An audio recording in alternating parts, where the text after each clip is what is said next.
Hi everyone, this is Sunette, and with me for part 2 of my introduction is Joe. Hi, everybody. So, in the previous episode, we got to talk about what is the portal, and we also got to learn a little bit about Sunette and her role as the portal for the past 14 years.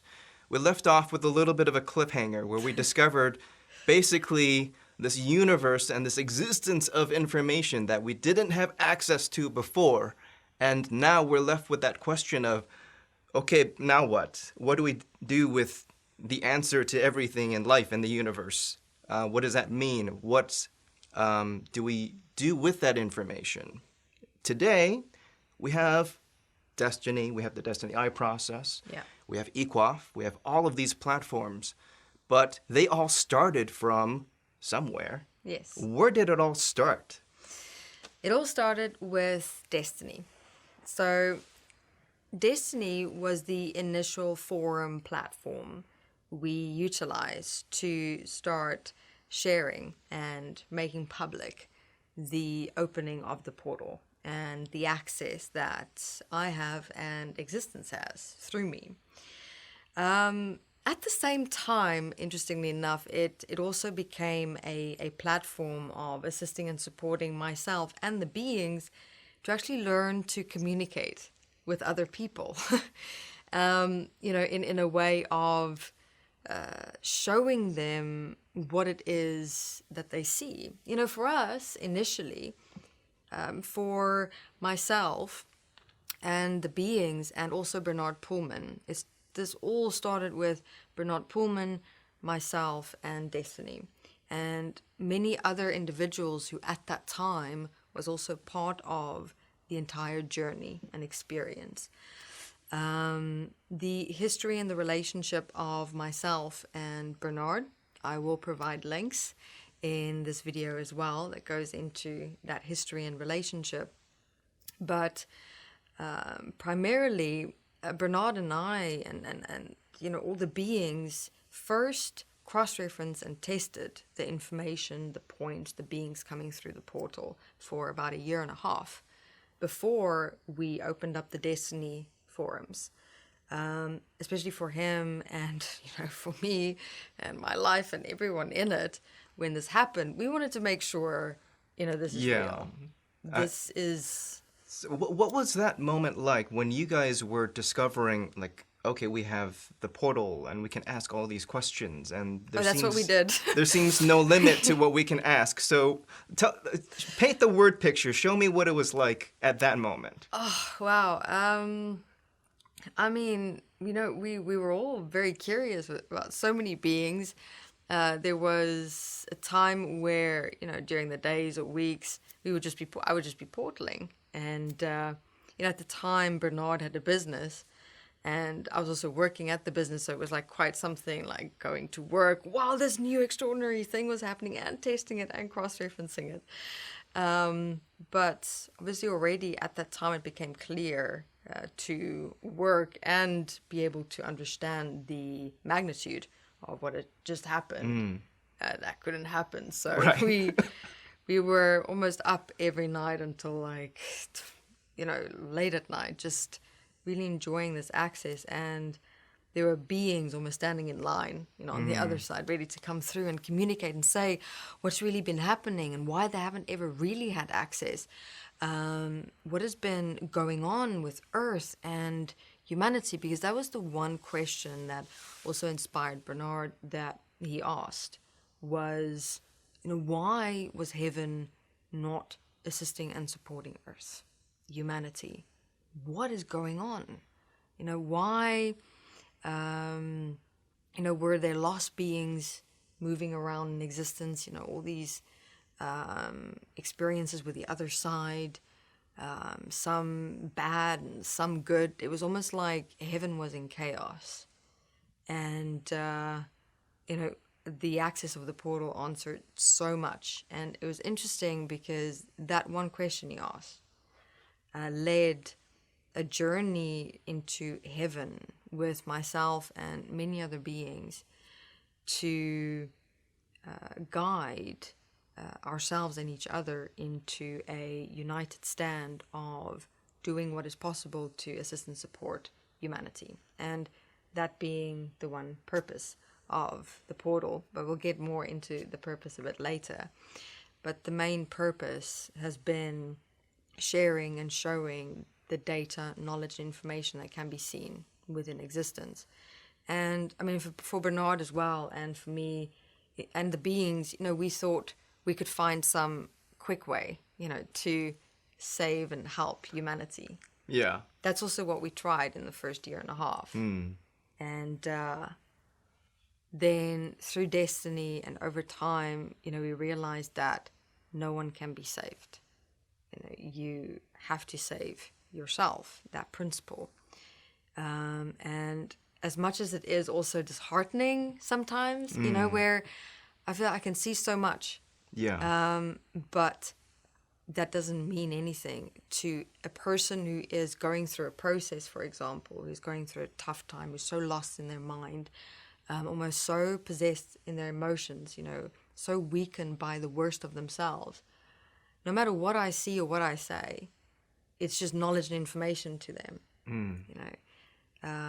That's been the one tough thing for myself, and even later on the beings, and I think for Bernard as well, we realize there is only so much we can do. We have all this access, but the rest is up to each one to make that one decision. So would you say yourself. that in a way the mission of destiny is to find a way, or as many ways as possible, maybe there's not just one way, to get to that core, that point of a person realizing for themselves what they're able to walk through and let go of and change? Yes. We are looking at so many ways and methods and techniques to evolve and expand the portal, the beings, the message, the points that's coming through in a way for people to hear or people to listen, because, for me and the beings and Bernard, and when we started Destiny, the forums, and putting it out on YouTube, we were so overwhelmed and excited, because this information was was out there, but also so in here, so obvious. Yeah. And we could just see it, and it was this time in the beginning where we were almost like fighting because everyone was reacting more, Yeah. That also really shocked me. I still remember, the first times being introduced as the portal and just the comments on YouTube. Yeah. I was really like, no way. What? Come on. This is Yeah. easy, Just drop the consciousness and the emotions and maybe that's where the beings also at that time was a bit immature in their communication. Me too. Because they would be like, yeah, your mind and stop it and it's enslaving you. And, and people were like, whoa. Yeah. I can't hear you because my mind is me at the moment. That's what I believe. So there was that moment of, in a way, it was like the beings didn't fully relate to the human experience, No, perhaps. not at all. So there was like that moment of they could see everything and the systems and all of that, but they didn't understand maybe what it was like to live as that and fully be that. Yes, because for me as well, like, let me take an example, is I can, for example, see your emotional bodies. Your emotional bodies, which is your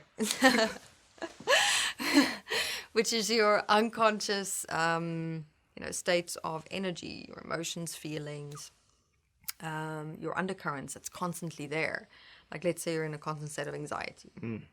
And what I can also see is the intensity of that anxiety and the impact thereof on what organs in your body, where exactly, how long it's been there, how much degrading has already happened on a material, physical level.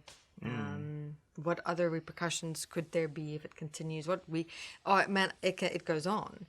And it was the same for them. Now, I see that, and not that it is in you. Okay, I'm like, you've got other emotions. we need to talk after this video.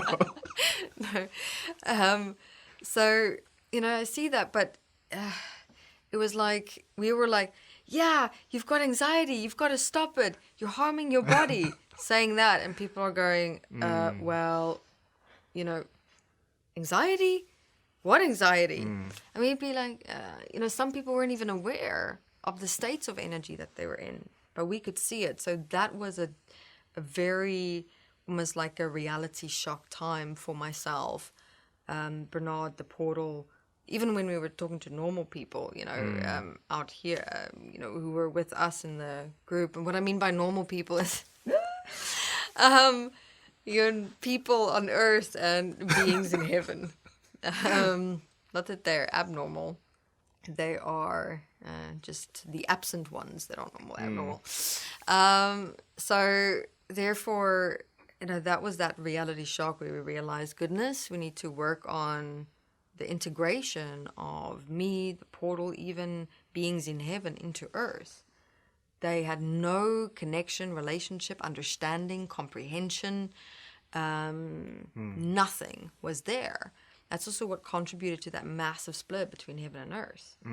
But I mean, heaven itself has got such a gift of seeing all of this, and Bernard was also like, why didn't you come through sooner? And that also opened up a whole other can of worms, because that's where so many beings in heaven said, well, they didn't have access, they weren't allowed, because there were all these hierarchies and wars and things also going on the other side. With beings wanting to play God on that side and control it. And again, the information there can be found on Yes. EQOF. Very rich history. And if you think Earth history is interesting...